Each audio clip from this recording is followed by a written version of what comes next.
Most Americans have come out ahead economically in the pandemic, despite inflation. A help wanted sign is posted in front of restaurant on February 4, 2022, in Los Angeles. You couldn't tell that from public opinion, though. A CNN poll last week showed that just 37% of Americans approve of President Joe Biden's handling of the economy, fewer than approve of his handling of crime, relations with Russia, or protecting democracy.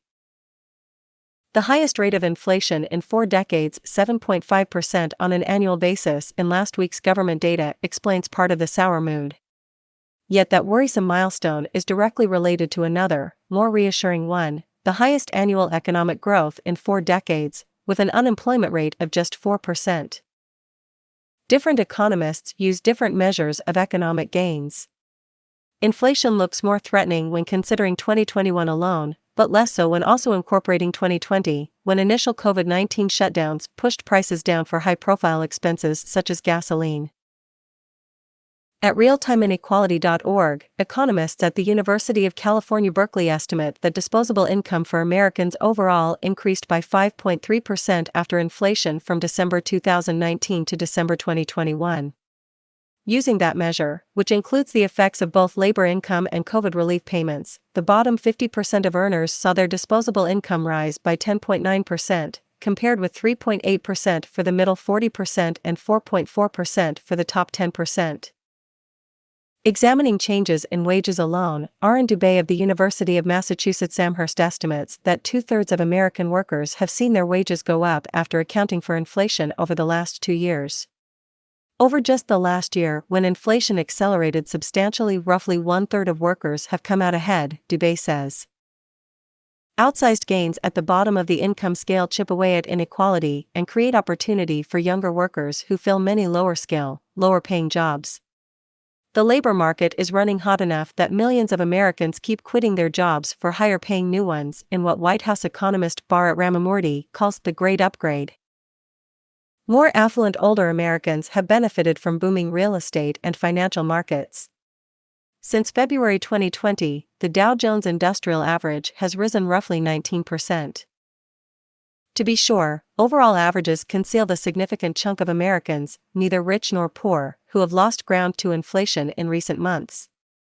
There is a missing middle, Dubé says. It includes small business owners squeezed by higher labor costs, if they can find workers at all. It includes workers who have not switched jobs, settling for the modest pay increases they'd long been accustomed to. It includes renters whose landlords want more when leases expire. A recent Wells Fargo analysis showed middle-income consumers were hit the hardest by rising gas and used car prices. It's most painful for those, without benefit of work-from-home options, who have continued commuting to their jobs. The middle 40% of earners, according to the Cal Berkeley economists, have seen their disposable income erode by 1.1% after inflation over the past year. That group looms especially large in American politics. Public unhappiness incorporates anxiety over the pandemic's continued ability to disrupt economic activity. The fact that most Americans have gained financially doesn't mean they will continue to. I drive a distinction between have benefited and will benefit, observes Strain. He fears that the Federal Reserve's attempts to temper inflation through higher interest rates could trigger a recession. Strain was among the relatively few economists who warned a year ago that Biden's $1.9 trillion American Rescue Plan was too big and risked sparking excessive inflation by overstimulating demand. Many others have belatedly accepted the prescience of those warnings. It was bigger than would have been ideal, says liberal economist Dean Baker of the Center for Economic and Policy Research.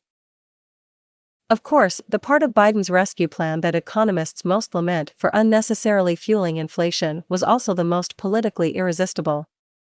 That was the $1,400 COVID relief checks for single taxpayers earning $75,000 or less and couples earning $150,000 or less.